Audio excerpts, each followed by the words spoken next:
Bienvenidos a Háblame Derecho, programa de la Barra Mexicana Colegio de Abogados. Soy su amigo Alejandro Torres y el día de hoy vamos a tener un programa enfocado a un análisis del amparo fiscal. Tengo el gusto de que me acompañen dos extraordinarios abogados litigantes, miembros de la Barra Mexicana Colegio de Abogados, el licenciado Jesús Serrano de la Vega. Bienvenido, Jesús. Muchas gracias, un placer estar contigo, con tu público, con el de la Barra y con mi querido y siempre bien ponderado amigo, don Reginaldo. Gracias. Así es, tenemos también de invitado a Reginaldo Montaño. Él es licenciado y es el coordinador de la Comisión Fiscal de la Barra Mexicana Colegio de Abogados, también un abogado postulante muy reconocido. Bienvenido, Reginaldo. Gracias, Alejandro, y un saludo a todos los que nos están escuchando y viendo. Es un gusto tenerlos aquí porque pues acumulamos aquí experiencia de muchos años, Jesús y Reginaldo. La verdad es que hemos enfrentado en algunos casos batallas parecidas en los derroteros del litigio.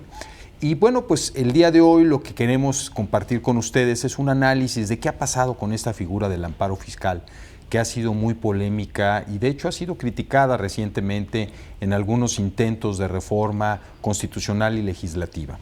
Desde hace algunos años las autoridades tributarias pues han cuestionado, quizás con alguna razón, el tema de que el amparo fiscal pues de alguna manera debería de sufrir alguna modificación constitucional y legislativa para proteger realmente los intereses que en un momento dado debieran de protegerse. Entonces el día de hoy vamos a tratar de hacer un análisis de los antecedentes históricos brevemente de cuándo surge la oportunidad de que los contribuyentes cuestionen la validez constitucional de alguna carga tributaria que se le sea impuesta por alguna norma.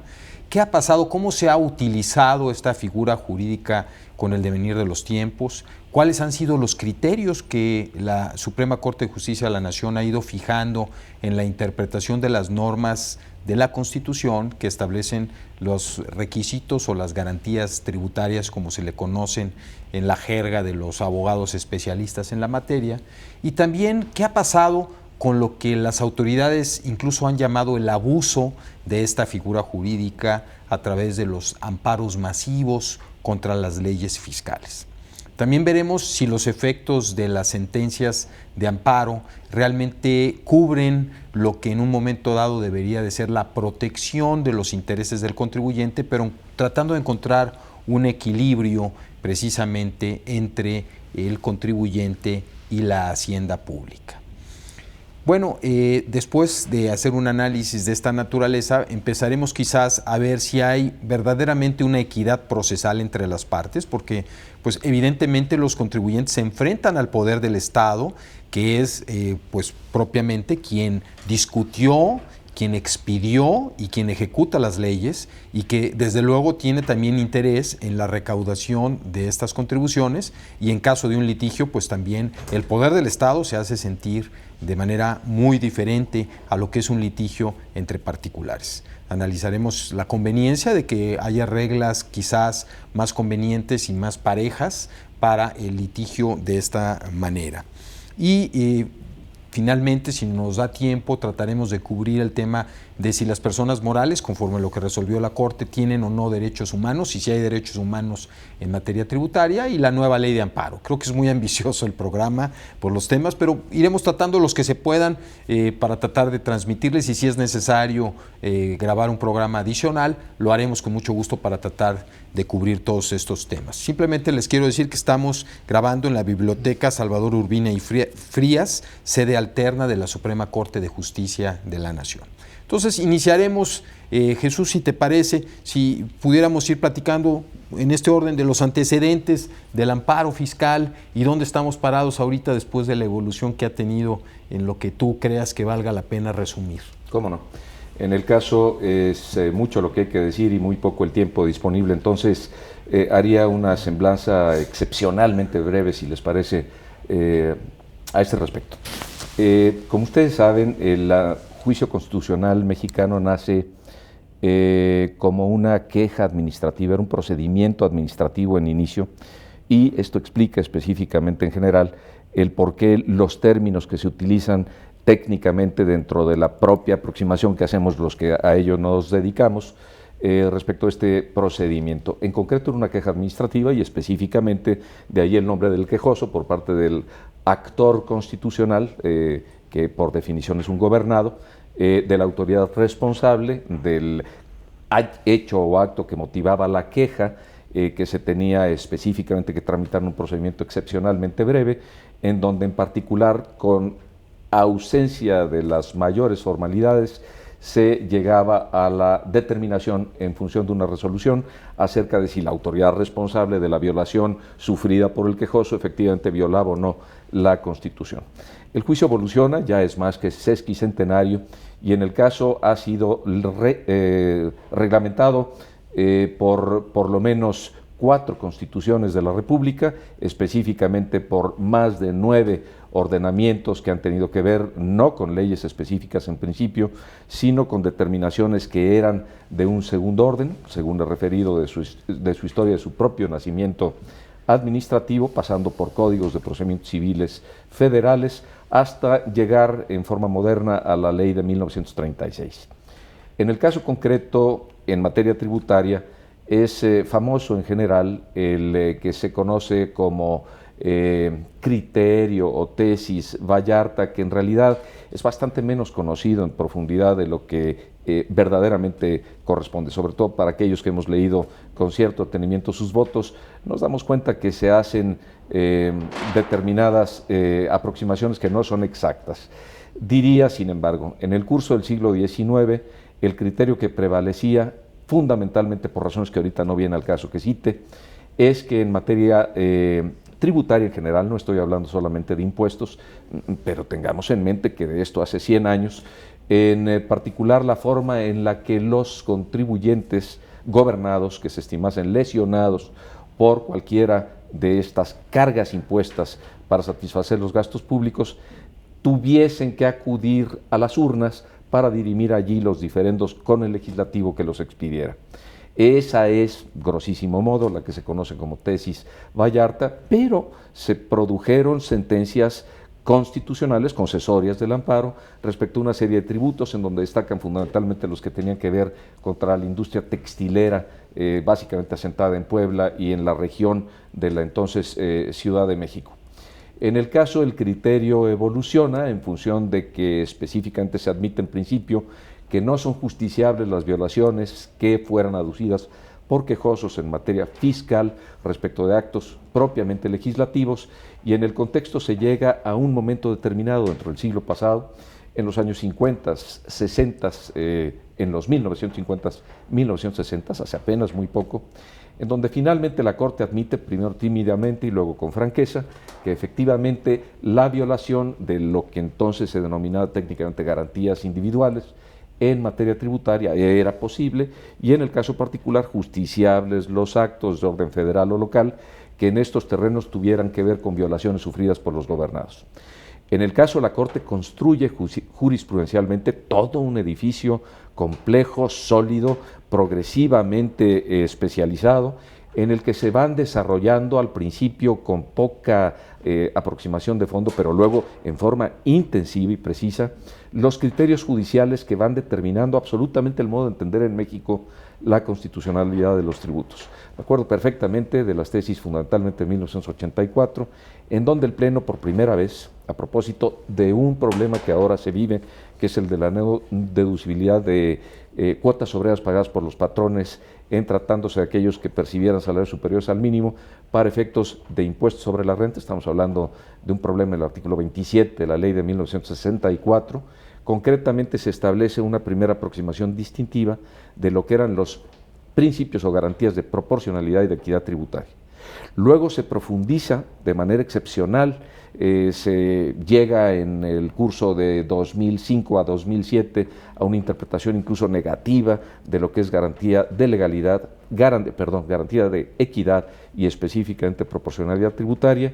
y luego en concreto arribamos a 2009. La burda lucha por la vida y tal vez mi desorden en el manejo del tiempo me ha impedido escribir un artículo que tengo ya en la mente y espero poder poner por escrito pronto, Ojalá que intitularé 2009, el año en que vivimos en peligro. porque en 2009 específicamente el gobierno federal intentó destruir el amparo contra leyes fiscales e intentó emascular el amparo directo. En el caso concreto, hoy, señoras y señores, todos sabemos que vivimos según la religión que cada quien profese, o en el cielo para los católicos, o en el Valhalla para los nórdicos, o en el Nirvana, o donde ustedes quieran, porque ahora, a propósito de las reformas constitucionales de junio de 2011, en materia de amparo y en materia de derechos humanos, y con la nueva ley de amparo, respecto a la que tendría algunas cosas que decir, pero mis compañeros seguramente expondrán sus puntos de vista ahorita mismo, en el caso concreto estamos en el paraíso. Estuvimos a punto auténticamente de ser despojados del amparo indirecto contra leyes fiscales, y en el caso particular, materialmente ahora, tenemos todo un recurso en materia de derechos humanos a tratados internacionales, a jurisprudencia internacional en materia de tratados que se refieren a derechos humanos, y en concreto a la arquitectura que la Suprema Corte de Justicia de la Nación ha creado. ¿Con qué concluiría sencillamente en esta abigarradísima forma de resumir las cosas? Diría tan solo que desde el mediado y fin de la novena época y ahora en la 10ª época, sin embargo, a mi juicio, asumo claramente la responsabilidad de lo que digo, estamos frente a la corte de las 10 épocas del Semanario Judicial de la Federación, más dura y más restrictiva en el modo de ahora interpretar y entender concretamente los derechos humanos, que para los contribuyentes es mi tesis, operan específicamente para evitar el abuso en la tributación, pero en el caso eso es tema auténticamente de un programa completo, claro, como tú y tú, mi querido Reginaldo, quieran manejarlo. Espero de alguna manera haber podido resumir. Francamente, has hecho un magnífico resumen que nos va a permitir, muchas gracias, nos va a permitir en el siguiente bloque entrar a desmenuzar los temas, pero creo que esta parte, como un antecedente que pudiste resumir muy rápidamente de todo lo que ha venido pasando con nuestra institución del juicio de amparo, nos va a permitir que quienes nos ven, quienes nos escuchan, puedan entender las preocupaciones que vamos a ir expresando y los temas que aquejan a esta figura y que de alguna manera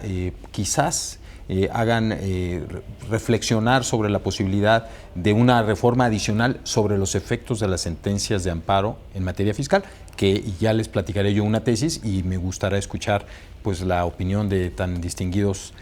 abogados litigantes. Amigos, estamos en Háblame Derecho, programa de la Barra Mexicana Colegio de Abogados. Vamos a un receso y regresamos.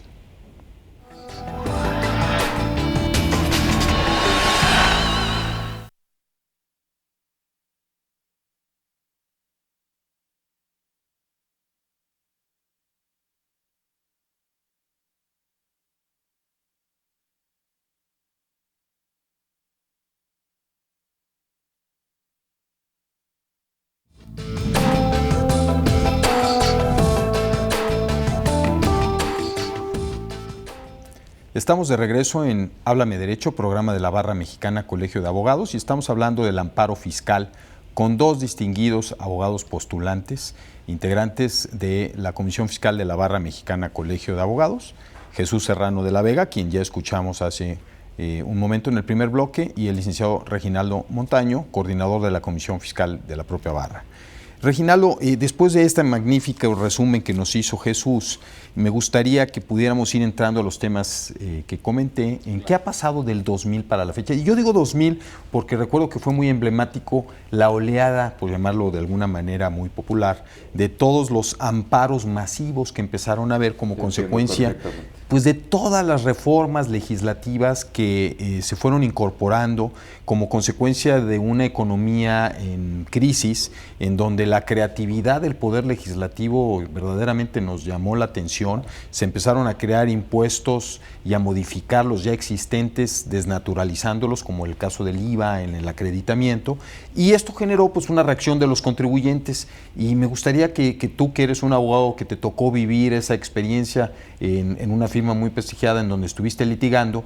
¿cómo ves la evolución que ha habido en estos temas desde el 2000 a la fecha? Gracias. Sí, creo que ha transcurrido ya tiempo desde que se iniciaron esa interposición de juicios de amparo masivos. Estamos hablando del año 2000, 2001, 2002, 2003. Ya lo apuntaba bien Jesús Serrano de la Vega. El amparo fiscal ha evolucionado a lo largo del tiempo y ha sido un instrumento útil del contribuyente para defenderse de actos administrativos por parte de las autoridades fiscales, pero también un instrumento propio para defender al contribuyente ante medidas legislativas que consideran son lesivas de los principios tributarios establecidos en el artículo 31, fracción cuarta de nuestra Constitución, y es a lo que se refiere Alejandro. En este caso, pues sí, definitivamente hubo medidas que los contribuyentes en su momento consideraron que lesionaban sus derechos fundamentales, y el medio de defensa idóneo para atacar ese tipo de medidas legislativas lo era el juicio de amparo indirecto.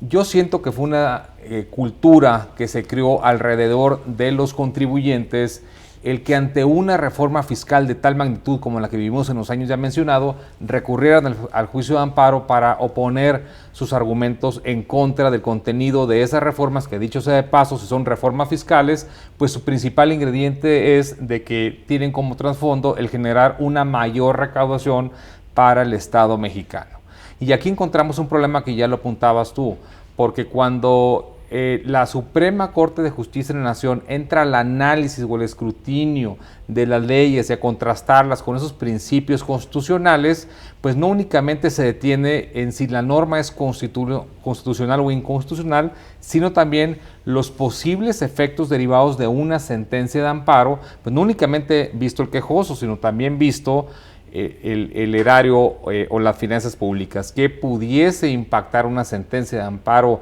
estimatoria, como pudiese impactar a las finanzas públicas. Y eso lo mencionamos porque al principio de la década pasada encontramos algunas sentencias que sí concedían el amparo a favor de contribuyentes, y no únicamente lo concedían, sino los efectos de las sentencias de amparo era para devolver los impuestos pagados por los contribuyentes con base en una norma que había sido declarada inconstitucional. Y eso, visto desde la técnica del amparo, se nos hacía a los litigantes que era lo correcto, que así debía actuar un tribunal ante la presencia o la existencia de una ley que contuviera vicios de inconstitucionalidad. El ISCAS es un caso muy recordado por todos nosotros, el impuesto suntuario también, en donde hubo pronunciamientos por parte de tribunales interesantes, insisto, donde se anulaba o se desincorporaba de la esfera jurídica del contribuyente la porción normativa lesiva de sus derechos, pero con el efecto de que se le restituyera patrimonialmente las cantidades pagadas. Después, o a la mitad de esa década, después del 2005, empezamos a ver, al menos desde mi perspectiva, me gustaría escuchar su opinión,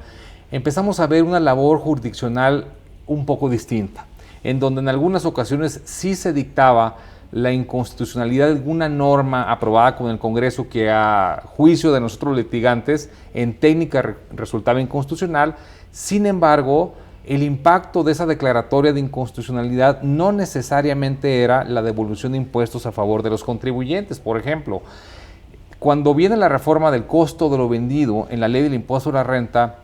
hay un par de disposiciones o porciones normativas que se declaran inconstitucionales, pero el efecto no es la devolución de impuestos a favor de contribuyentes. También recientemente, cuando se declara por una parte constitucional la ley del impuesto al activo, pero por otra parte se declara inconstitucional norma transitoria de la ley del impuesto al activo, pues tenemos que, a pesar de que ya había criterios sentados por el tribunal, por nuestro máximo tribunal, en sentido de que era inconstitucional la no deducción de deudas de la base, pues no se obtiene una sentencia que restituya de esa manera al quejoso en el gozo de sus garantías, ¿no?, mediante la devolución de las contribuciones pagadas. En síntesis, lo que veo antes del 2005 sí es una actividad jurisdiccional muy estricta, en donde se juzga técnicamente y con mucha profundidad y con un escrutinio un poco más leve la inconstitucionalidad o constitucionalidad de leyes fiscales. A partir de 2005, yo lo que empiezo a percibir, y es a lo mejor un punto muy personal, es de que el escrutinio ya es mucho más estricto y ya no necesariamente encontramos esos precedentes que antes sí veíamos, insisto, inconstitucionalidad de la norma y restitución patrimonial a favor del contribuyente. Creo que se ha ido modulando de alguna manera esta parte, pero todavía con algunos excesos de los dos lados, es mi percepción también sobre la materia, porque como comentabas, incluso hubo una época en la que las sentencias de amparo no solamente extirpaban la porción normativa que se declaraba inconstitucional, sino simplemente decían, no le resulta aplicable la ley, esta ley como es inconstitucional, no tienes que pagar este impuesto. Y después evolucionó a esta parte en donde tú bien mencionas, que te dicen, no, a ver, hay que ser más moderados. En realidad, lo que es inconstitucional es este párrafo o esta porción normativa, que es la que en un momento dado debe dejarse de aplicar. Y de ahí derivan, pues en algunos casos, devoluciones de contribuciones muy cuantiosas. Pero devoluciones porque de alguna forma el fisco había cobrado algo que constitucionalmente no tenía derecho a cobrar. Correcto. Y ahí viene una polémica que voy a pedirle a Jesús que nos dé su punto de vista, una polémica muy interesante en donde podemos de alguna manera conciliar los intereses del erario federal, que de alguna manera la finalidad de las contribuciones es precisamente sufragar el gasto público en beneficio de la colectividad, de todos los mexicanos. Pero por el otro lado también existen ciertas garantías o ciertos derechos humanos ahora que se deben de respetar al momento de la imposición de los gravames. Entonces, si bien es cierto que hace falta cobrar innumerables recursos para poder hacer frente a esa responsabilidad del Estado, pues también en el diseño impositivo tienen que ser cuidadosos, tienen que respetar los derechos humanos y en caso de que ello no suceda, pues está esta figura para defendernos. Entonces, no sé si tú piensas, porque ya escuché tu punto de vista, Jesús, y lo respeto muchísimo, que estamos ahora en el nirvana comparado con lo que pudo haber sido, estoy totalmente de acuerdo, pero quizás haría falta una reforma interesante, muy bien direccionada a que los efectos de la sentencia de amparo quizás no lastimaran tanto en el ejercicio en que se concede el amparo con una devolución que probablemente no está ni siquiera presupuestada por el Estado, pero que pudiera haber una restitución en el futuro, de decir, bueno, mira, se te concede el amparo y esto te podría dar lugar a que puedas utilizar eso como un derecho de crédito en los 5 años siguientes o buscar algún esquema que te dé la oportunidad de que cuando un juez va a firmar una sentencia, no tenga que pensar 2 veces que el efecto de su sentencia va a ser un boquete terrible en las finanzas públicas y entonces el escrutinio a nivel constitucional se va volviendo tan estricto que pues muy pocos de los amparos realmente pueden llegar a prosperar con ese escrutinio tan constitucional. Pero me gustaría mucho escuchar tu punto de vista. A ver, aquí nos vamos a poner serios porque en concreto voy a plantear tesis que son absolutamente contrastantes con la aproximación que están haciendo y que me tiene preocupado. Quiero plantear mi punto de vista para que con ello incluso nos confrontemos. No sé si el programa alcance para esto, pero vamos a ver qué se puede hacer en tan poquito tiempo para efectos de definir las cosas. Primero, específicamente postulo, lo afirmo, auténticamente daría mi vida por ello, en el caso concreto que todo tributo inconstitucional debe ser declarado inconstitucional. Segundo, que ante todo tributo inconstitucional, como respecto de cualquier acto u omisión inconstitucional que específicamente en derecho así tenga que ser juzgado, concretamente debe obrar y proceder y darse la plena restitución concretamente para los quejosos, en forma indiscutible. En tercer lugar, específicamente el artículo 80 de la antigua Ley de Amparo, en seguimiento concretamente de lo que deriva de lo dispuesto por los artículos 103 y 107 fundamentalmente, pero en una interpretación completa de la Constitución, resulta concretamente que cuando un acto o una omisión de cualquier autoridad que viole derechos fundamentales, que viole derechos humanos, que específicamente en el contexto del uso de la garantía constitucional, que es el medio que resulte apto para hacer valer estos derechos, importe justamente la lesión sufrida por el gobernado a propósito de su esfera en lo que corresponda, tiene que ser reparada. Y la reparación en materia tributaria, a mi juicio, tiene que hacerse no solamente con la desaplicación de la norma que sea, en su caso, declarada inconstitucional, sea una ley completa, sea específicamente un sistema normativo, y habría que disponer de mucho más tiempo para esto, claro, sea concretamente una porción normativa de una determinada disposición o en concreto una disposición íntegra, pero específicamente en el caso, desde luego, debe ser reparada. ¿Y por qué en concreto en materia tributaria postulo, en cuarto lugar, que la reparación sí debe darse con la restitución al quejoso, concretamente de la prestación tributaria inconstitucional? Pues porque eso es lo que por su naturaleza da lugar a hacer. El artículo 80 de la vieja ley de amparo, la de 1936, y su correspondiente de la ley de 3 de abril de 2013, importan justamente la necesidad de que si se trata de un acto de naturaleza positiva, pues específicamente en concreto este acto violatorio de derechos humanos concretamente sea destruido y sus consecuencias en particular lo sean igualmente, de modo tal que la situación jurídica de ese quejoso triunfante sea la de el momento histórico jurídico que ocupaba antes de ser lesionado. Si en particular se trata de un acto omisivo o de naturaleza jurídicamente negativa, bueno, el sentido justamente de la restitución será obligar a las autoridades que correspondan a respetar el derecho humano que fue violentado. En el caso particular, ¿por qué da lugar desde luego a la devolución? A mi juicio, insisto, daría mi vida por esto. En el caso particular de todo tributo declarado inconstitucional, porque es una prestación económica que ha sido exaccionada del contribuyente gobernado mexicano, no como un fin en sí mismo, sino para sufragar el gasto público. El fenómeno tributario es uno de naturaleza constitucional, pero sustantivamente económica, en donde los que somos parte de un país somos el elemento pueblo de esa institución, de acuerdo con Teoría General del Estado, que se integra por 3 elementos esenciales. Nosotros, el pueblo, nosotros los mexicanos, y los extranjeros que aquí hacen riqueza y que específicamente conviven con nosotros para estos efectos. En el caso particular, gobierno, que ha sido determinado de nosotros mismos para efecto de que sea posible la vida civilizada en sociedad, y territorio, donde en particular existe soberanía. Tendría mucho que explicar porque en particular se abusa en el lenguaje común, sobre todo por parte de las autoridades, de lo que es Estado, de lo que son poderes y demás. A mi juicio en particular estamos hablando de un país que en el contexto específico de su organización constitucional dispone concretamente de órganos gubernativos que de poderes propiamente no debiese ya estarse hablando. Tenemos que cambiar el lenguaje para entender verdaderamente en forma equilibrada lo que acontece, sino de departamentos que ejercen distintas facultades que nosotros el pueblo le atribuimos para que sea posible, insisto, la vida civilizada en común, pero en particular que son esos, son nuestros servidores, no son nuestros patrones ni mucho menos. Nosotros mantenemos al gobierno y a los gobernantes. En el caso concreto, si un departamento legislativo, federal o local, en concreto nos asedia, en concreto nos lesiona, en concreto nos avasalla con tributos injustos, es debido a que se declaren inconstitucionales y que concretamente aquel que gana materialmente se le restituya su dinero, más la actualización, la inflación en el tiempo respecto al tributo pagado, y concretamente los intereses a la tasa de los recargos monetarios. Pero por supuesto,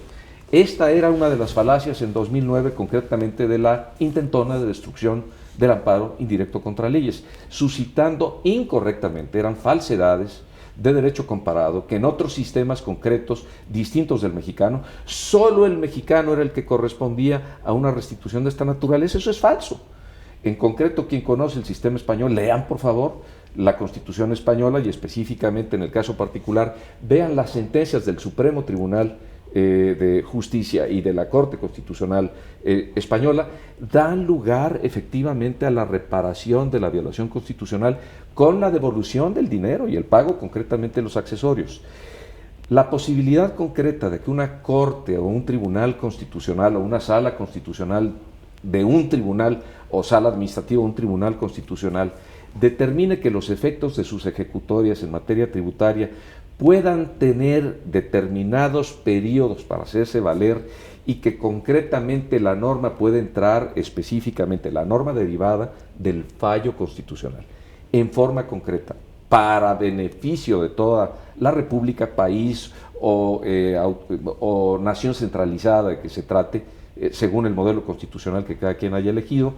es posible, pero específicamente hacia adelante. No existe sistema constitucional, tal vez desconozco a profundidad los musulmanes, en donde, porque ahí se rigen por la Sharia, esa sería la suerte de constitución aplicable, específicamente en donde en concreto la restitución no se dé. Es una falacia. El fenómeno tributario es una moneda de dos caras. En concreto, ¿cómo se financia un país? De la tributación de los que somos sus miembros,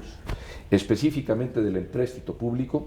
en el caso particular del empréstito público interno y externo, habría que tocarlo, que finalmente acabamos pagando los contribuyentes, Todo empréstito se paga, toda deuda se cubre en el mundo. En el último caso, la pagamos los contribuyentes de cada país. Y en el caso particular, un impuesto excepcionalmente injusto que es el de la inflación. En el caso particular, derivada concretamente de la responsabilidad de los departamentos u órganos, normalmente constitucionales autónomos ya en la realidad presente del mundo, que tienen la posibilidad de emitir monedas sin respaldo en la producción de veras suficiente de bienes y servicios. Pero en el caso concreto, ¿cómo específicamente traemos esto? El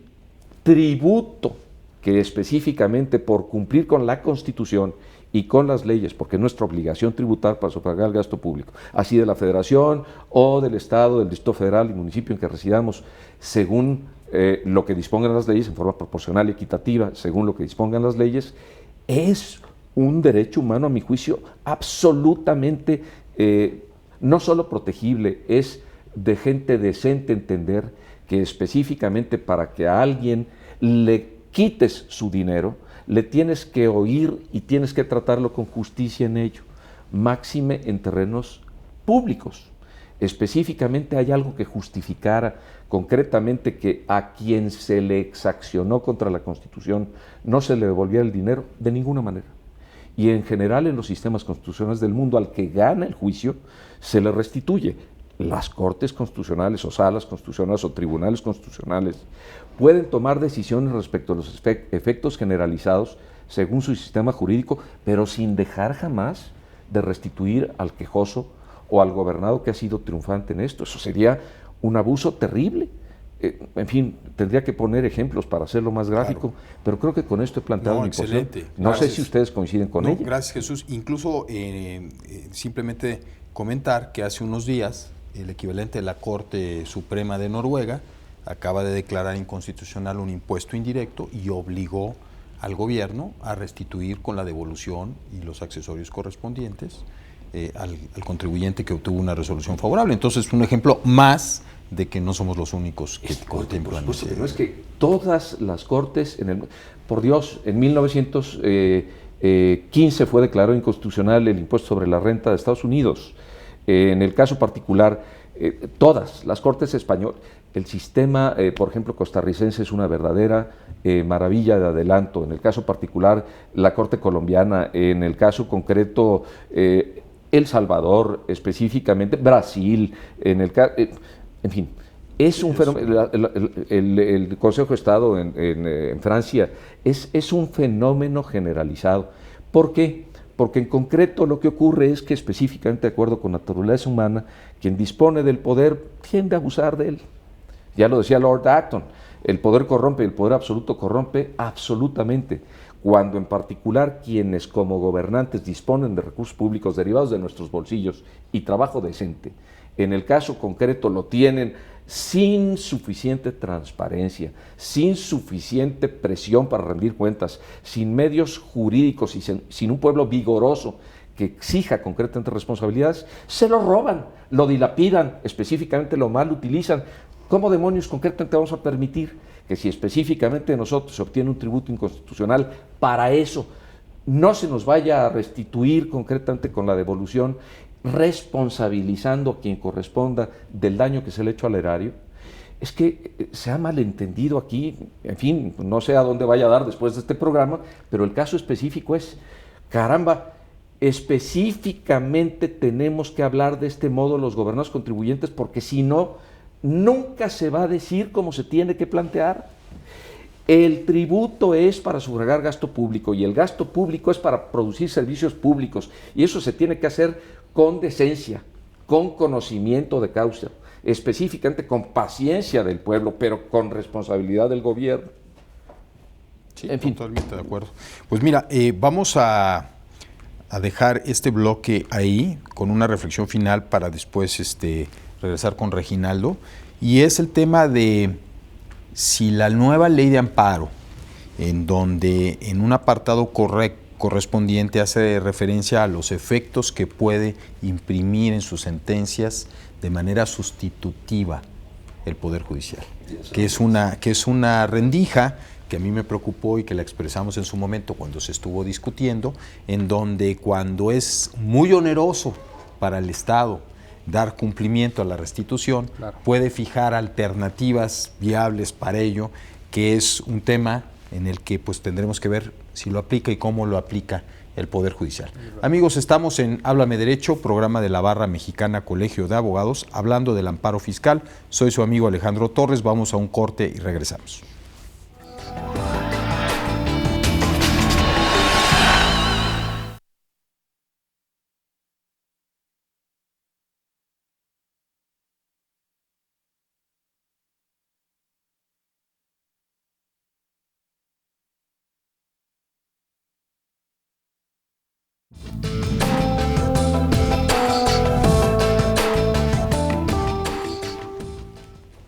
Estamos de regreso en Háblame Derecho, programa de la Barra Mexicana Colegio de Abogados, hablando sobre el amparo fiscal. Reginaldo